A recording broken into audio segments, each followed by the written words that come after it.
Hello friends, welcome to our channel study for law, जिसमें आज हम पढ़ेंगे हिंदू लॉ का 10th क्वेश्चन है। हिंदू दत्तक एवं भरण पोषण अधिनियम 1956 के अंतर्गत पत्नी का पृथक आवास एवं भरण पोषण का अधिकार। Discuss the right of a wife to separate residence and maintenance under the Hindu adoption and maintenance act 1956। या फिर आपसे इस तरह से ही पूछा जाता है ये क्वेश्चन, और ये क्वेश्चन मोस्ट इम्पोर्टेंट है, आता है ये क्वेश्चन हर साल। विधवा पुत्र वधू को भरण पोषण, right to maintenance of a widow daughter in law. फिर है अविवाहित पुत्री को भरण पोषण। ये 3 तरीके से क्वेश्चन आता है आपका, और तीनों ही तरह से मैंने इसको इसी वीडियो में कवर किया है। भारतीय समाज में विवाह एक संस्कार है जो पति पत्नी पर कुछ नैतिक एवं वैधानिक दायित्व स्थापित करता है। इसमें से प्रमुख दायित्व है पति द्वारा पत्नी का भरण पोषण करना। यदि पति अपनी पत्नी को उचित देखभाल और सम्मान और भरण पोषण प्रदान नहीं करता तो उसे पृथक आवास और भरण पोषण पाने का विधिक अधिकार प्राप्त है। यह अधिकार मुख्य रूप से हिंदू दत्तक एवं भरण पोषण अधिनियम 1956, हिंदू अडॉप्शन मेंटेनेंस एक्ट और सहायक रूप से भारतीय नागरिक सुरक्षा संहिता 2023 के तहत प्रदान किया गया है। ये जो भरण पोषण का अधिकार है, एक तो ये भारतीय नागरिक संहिता की धारा 144 है, उसके अंतर्गत भी शामिल है, और हिंदू दत्तक भरण पोषण इसमें भी ये शामिल है। ठीक है। फिर हिंदू दत्तक भरण पोषण अधिनियम 1956 की धारा, हिंदू अडॉप्शन मेंटेनेंस एक्ट की धारा जो 18 है, इसमें बताया हुआ है एक पत्नी को भरण पोषण का अधिकार कब होता है। धारा 18 क्लॉज 1, एक विधिवत विवाहित हिंदू पत्नी अपने जीवन काल में अपने पति से भरण पोषण की मांग कर सकती है। फिर धारा 2 का क्लॉज 2 कहता है, यदि पत्नी पति से पृथक रह रही है किंतु वैध कारणों से, तब वह भरण पोषण की अधिकारिणी होगी। एक वैलिड रीज़न होना चाहिए पति से दूर रहने का, तभी उसको भरण पोषण दिया जाएगा। पृथक रहने के वैध कारण, निम्नलिखित परिस्थितियों में पति से पृथक रहते हुए भी भरण पोषण की मांग कर सकती है। जो पत्नी है, अगर वो उचित कारणों से बाहर रह रही है पति से, मतलब पति से दूर रह रही है, तो वो इन कारणों से उनसे मांग कर सकते हैं भरण पोषण की। पहला, पति द्वारा क्रूर व्यवहार, अगर पति पत्नी के साथ गलत व्यवहार करता है, मारपीट करता है, तब। यदि पति पत्नी के साथ मानसिक या शारीरिक रूप से पत्नी पर अत्याचार करता है, तब वो उससे भरण पोषण की मांग कर सकती है और उससे अलग भी रह सकती है। फिर है द्विविवाह, दूसरी शादी। यदि पति ने बिना पत्नी की सहमति के दूसरी शादी कर ली है, अगर पति ने पत्नी की सहमति के बिना दूसरी शादी कर ली है, वो तब भी उससे अलग रह सकती है और भरण पोषण की मांग कर सकती है। भरण पोषण मतलब खाना खर्चा। पति द्वारा त्याग, अगर पति ने पत्नी को त्याग दिया है तब। ठीक है। इसके बाद है धर्म परिवर्तन। यदि पति ने हिंदू धर्म छोड़कर कोई और धर्म स्वीकार कर लिया है, अगर पति ने अपना धर्म छोड़ दिया है और दूसरा धर्म अपना लिया है, तब पत्नी मांग कर सकती है भरण पोषण की और उससे अलग भी रह सकती है। फिर है 5th पॉइंट है अन्य न्यायसंगत कारण। अन्य न्यायसंगत कारण है कोई अन्य कारण जिससे पत्नी का पति के साथ रहना असंभव हो या असुरक्षित हो। ठीक है। फिर धारा 18 का क्लॉज 3 कहता है, यदि कोई हिंदू पत्नी अन्य धर्म में सपरिवर्तित होने के कारण हिंदू नहीं रह गई हो तो वह अपने पति से पृथक निवास करने और भरण पोषण प्राप्त करने की अधिकार नहीं होगी। अगर कोई पत्नी अपना धर्म परिवर्तन कर लेती है, दूसरा धर्म अपना लेती है और तब वो पति से अलग रहती है, तो उसको अधिकार नहीं है भरण पोषण का, मेंटेनेंस का उसको अधिकार नहीं होगा। पत्नी भरण पोषण की अधिकारिणी नहीं होगी कब? भारतीय नागरिक सुरक्षा संहिता 2023 धारा 44 के अंतर्गत यदि पत्नी जाड़ता की दशा में, यानी कि किसी अन्य पुरुष के साथ उसके सेक्सुअल संबंध हैं, किसी के साथ रह रही है, तब भी वो भरण पोषण के लिए मांग नहीं कर सकती। या बिना पर्याप्त कारण के पति के साथ रहने से इनकार करती है। अगर पत्नी बिना उचित कारण के पति के साथ रहने से इनकार करती है, तब भी वो भरण पोषण की मांग नहीं कर सकती। इसलिए कोर्ट में सबसे ज़्यादा केस लड़कों से डलवाए जाते हैं धारा 9 के। धारा 9 में पत्नी को वापस लाने के लिए उसके घर से एक केस डाला जाता है ताकि वो मेंटेनेंस से बच सके। फिर है पारस्परिक सहमति से अलग रह रही हो, अगर वो अपनी मर्जी से ये अलग रह रही है तब भी वो भरण पोषण की मांग नहीं कर सकती। ठीक है, तो ये सारे कारण थे कि एक पत्नी कब भरण पोषण की मांग नहीं कर सकती और कब कर सकती है। जब उसका पति उसके साथ कोई क्रूर व्यवहार करता है, धर्म परिवर्तन कर लेता है, उसको मारता पीटता है। ठीक है, फिर इसके बाद एक केस है विमला बनाम HM रंगानाथ भट्टा AIR ऑल इंडिया रिपोर्टर 1995 का ये केस है। इस मामले में SC मतलब सुप्रीम कोर्ट न्यायालय ने यह अभिनिर्धारित किया कि भरण पोषण का अधिकार न केवल हिंदू विधि से बल्कि भारतीय नागरिक सुरक्षा संहिता 2023 से भी सुरक्षित किया गया है। भारतीय नागरिक संहिता की धारा 144 में और हिंदू दत्तक भरण पोषण अधिनियम की धारा 18 में एक पत्नी को अधिकार है अपने पति से भरण पोषण मांग करने की। सारी स्थितियां आपने पढ़ ली हैं, उन सबको याद रखना। फिर दूसरा केस है सीताबाई बनाम चतुर्भुज AIR ऑल इंडिया रिपोर्टर 2008 का एक केस है। इसमें उच्चतम न्यायालय ने कहा कि यदि पत्नी पति से अलग रह रही है और पति उसे आर्थिक रूप से सहारा नहीं दे रहा तो पत्नी को भरण पोषण मिलेगा, चाहे वह के साथ रहे या न रहे। ठीक है, मतलब उसके साथ रह रही हो या फिर ना रह रही हो। फिर इसके बाद है विधवा पुत्रवधू को भरण पोषण।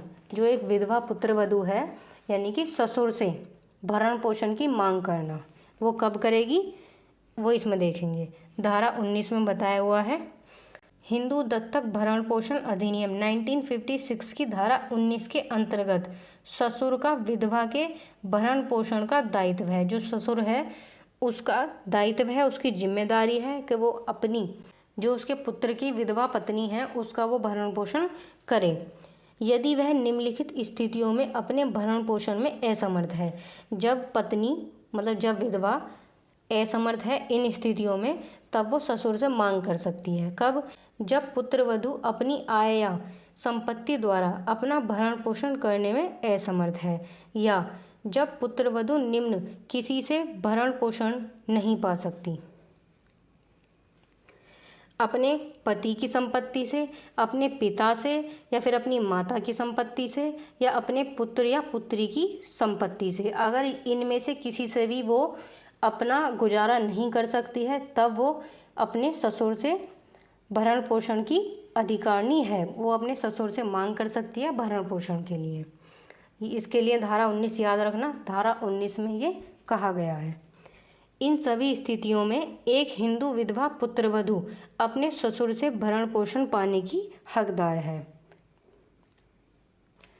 कब पुत्रवधू का भरण पोषण पाने का अधिकार समाप्त हो जाता है? अब कब होता है पुत्रवधू का जो विधवा है उसका जो अधिकार है वो समाप्त होता है? जब पुत्रवधू पुनर्विवाह कर लेती है, जब उस लड़की ने दूसरी शादी कर ली है तब उसका जो अधिकार है वो खत्म हो जाएगा। या फिर जब पुत्रवधू सपरिवर्तन द्वारा अहिंदू हो जाती है, या फिर वो लड़की जब अपना धर्म परिवर्तन कर लेती है तब वो अपने ससुर से मांग नहीं कर सकती भरण पोषण के लिए। फिर है अविवाहित पुत्री को भरण पोषण। अब इसमें 3 तरीके के क्वेश्चन हैं। एक तो पत्नी को भरण पोषण, दूसरा विधवा को भरण पोषण, और तीसरा है पुत्री को भरण पोषण। ठीक है, अब आपसे ये क्वेश्चन किसी भी तरह से पूछा जाए और ये क्वेश्चन आता है या तो आपसे पत्नी का पूछें, या पुत्रवधू का पूछें, या फिर अविवाहित पुत्री का पूछें। ये क्वेश्चन हर साल आता है, इस साल भी आएगा। अच्छे से तैयार कर लेना इस पूरे को। ठीक है, अविवाहित पुत्री को भरण पोषण, maintenance for unmarried daughter. Hindu दत्तक भरण पोषण अधिनियम 1956 के तहत धारा 20 के अंतर्गत यदि अविवाहित पुत्री जो स्वयं का भरण पोषण करने में असमर्थ है वह अपने पिता से भरण पोषण की मांग कर सकती है। अगर कोई अविवाहित पुत्री है जिसकी शादी नहीं हुई है और वो अपना भरण पोषण नहीं कर सकती है तो वो अपने पिता से मांग कर सकती है। इस धारा के अनुसार माता पिता का यह वैधानिक दायित्व है कि वे अपनी ऐसी संतानों का भरण पोषण करें जो अविवाहित हों और स्वयं का पालन पोषण करने में असमर्थ हों। यह कर्तव्य पुत्र और पुत्री दोनों को है। ठीक है, मतलब दोनों के लिए है। ये जो कर्तव्य है ये दोनों पर समान रूप से लागू होता है। इसमें संतान की आयु कोई बांधा नहीं है। अगर लड़की बस कुंवारी है, उसकी शादी नहीं हुई है, तब उसकी आयु कितनी भी हो वो अपने पिता से मांग कर सकती है भरण पोषण के लिए। यदि संतान कमाने में असमर्थ है और अविवाहित है तो वह भरण पोषण पाने के हकदार हैं। ठीक है, फिर इसके बाद है प्रकाश बनाम अभिलाषा का case. AIR all India reporter 2020 का ये केस है। इस मामले में उच्चतम न्यायालय ने हिंदू दत्तक भरण पोषण की धारा 20 के अनुसार निर्णय दिया कि यदि अविवाहित पुत्री स्वयं कमाने में असमर्थ है तो वह अपने पिता से भरण पोषण की मांग कर सकती है। ठीक है, बस यहीं तक था ये क्वेश्चन। इसके बाद इसके कीवर्ड देख लेते हैं जिसमें आप इसकी मेन चीज़ों को याद कर सकते हो। ठीक है, पत्नी को भरण पोषण का अधिकार। जो एक विवाह है, विवाह एक संस्कार है जो पति पत्नी के दायित्व को स्थापित करता है और जब पति पत्नी की उचित देखभाल नहीं करता है, उसका पालन पोषण नहीं करता है, तब पत्नी उससे पृथक रह सकती है और उसे भरण पोषण की मांग कर सकती है ना। फिर है हिंदू अडॉप्शन मेंटेनेंस एक्ट 1956 का ये एक्ट है और BNSS भारतीय नागरिक सुरक्षा संहिता 2023 में भी संरक्षण प्राप्त है। किसको? एक पत्नी को अपने पति से भरण पोषण पाने का। फिर है हिंदू अडॉप्शन मेंटेनेंस एक्ट 1956 की धारा 18। धारा 18 में एक पत्नी के अधिकार को बताया गया है, भरण पोषण के अधिकार को। पत्नी को भरण पोषण का अधिकार, पति से भरण पोषण की मांग धारा 18 के क्लॉज 1 में कर सकती है। पृथक रह रही है वैध कारण से। अगर कोई पत्नी अपने पति से पृथक रह रही है किसी वैध रीज़न से, तो वो मांग कर सकती है भरण पोषण के लिए। ये लिखा हुआ है धारा 18 के क्लॉज 2 में। कब कर सकती है? जब पति द्वारा क्रूर व्यवहार किया जाए, या फिर पति ने दूसरी शादी कर ली हो, या पति ने पत्नी को त्याग दिया हो, पति ने धर्म परिवर्तन कर लिया हो, या फिर कोई अन्य कारण। धारा 18 का क्लॉज 3, इसमें कहा गया है पत्नी धर्म परिवर्तन कर ले। अगर कोई पत्नी अपना धर्म परिवर्तन कर लेती है तो वो पति से भरण पोषण की अधिकारी नहीं है। फिर BNSS भारतीय नागरिक सुरक्षा संहिता 2023 की धारा 144 के तहत कहा गया है कि कब पत्नी को अधिकार नहीं होगा। जब वो पत्नी जारता दशा में रह रही हो, अडल्टरी में, किसी अन्य के साथ उसके कोई संबंध हैं तब। फिर बिना पर्याप्त कारण के रह रही हो, अगर बिना पर्याप्त कारण के पति से अलग रह रही हो तब। या फिर पारस्परिक सहमति से, या फिर अपनी मतलब एक दूसरे की सहमति से वो लोग अलग रह रहे हैं तब। फिर इसमें एक केस है, केस विमला बनाम HM रंगानाथ भट्टा 1995 का ये केस है। इसमें कहा गया है कि भरण पोषण अधिकार दोनों में है। किसमें? HAMA में 1956 में और BNSS 2023, इन दोनों में ही पत्नी के अधिकार को संरक्षित किया गया है। ठीक है, फिर दूसरा केस है सीताबाई बनाम चतुर्भुज AIR all India reporter SC supreme court का ये केस है। चाहे अलग रहे पर्याप्त कारण से, अगर पत्नी पर्याप्त कारण से पति से अलग रह रही है तो वो पति से भरण पोषण की अधिकारिणी है। फिर इसके बाद है कब पुत्रवधू का भरण पोषण का अधिकार कब समाप्त होता है। जो पुत्रवधू है उसके भरण पोषण का अधिकार कब समाप्त होता है? पुनर्विवाह से, अगर वो लड़की दोबारा विवाह कर लेती है, दूसरी शादी कर लेती है तब। या फिर पुत्रवधू को भरण पोषण का अधिकार, जो पुत्रवधू है उसको भरण पोषण का अधिकार कब होगा, ये धारा बताया हुआ है। अपना भरण पोषण करने में असमर्थ, जब वो लड़की अपना भरण पोषण करने में असमर्थ होगी तब, या फिर जब निम्न स्थिति में किसी से भी नहीं पा सकती भरण पोषण, किससे, पिता से, माता से, पुत्र पुत्री इनकी संपत्ति से, तब वो अपने ससुर से मांग कर सकती है भरण पोषण की। फिर इसके बाद है अविवाहित पुत्री को भरण पोषण, धारा 20। देखो सीक्वेंस में चल रही है सारी धारा, पहले 18 पत्नी को, 19 पुत्र वधू को, जो पुत्र की वधू है विधवा है उसको, फिर अविवाहित पुत्री को। ये धारा 20 में बताया हुआ है।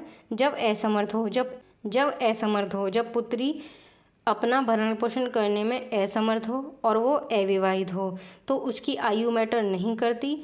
माता पिता का वैधानिक दायित्व है, उनकी जिम्मेदारी है कि वो अपने बच्चों का भरण पोषण करें। फिर इसका एक केस है प्रकाश बनाम अभिलाषा AIR ऑल इंडिया रिपोर्टर 2020 का एक केस है। अविवाहित पुत्री स्वयं कमाने में, अगर अविवाहित पुत्री खुद से कमाने में असमर्थ है तो धारा 20 के अनुसार जो हिंदू दत्तक भरण पोषण अधिनियम है उसकी धारा 20 के अनुसार पिता के ऊपर जिम्मेदारी है कि वो अपने अविवाहित बच्चों का भरण पोषण करे। ठीक है, ये इसके कीवर्ड थे और इस क्वेश्चन में हमने 3 क्वेश्चन पढ़े, तीनों को ही अच्छे से याद कर लेना, पत्नी वाला, पुत्रवधू वाला और अविवाहित पुत्री वाला। ठीक है, और अगर आपको वीडियो अच्छी लगे, मेरा पढ़ाना अच्छा लगे तो चैनल को सब्सक्राइब कर लेना, लाइक कर देना। ठीक है, मिलते हैं अगली वीडियो में।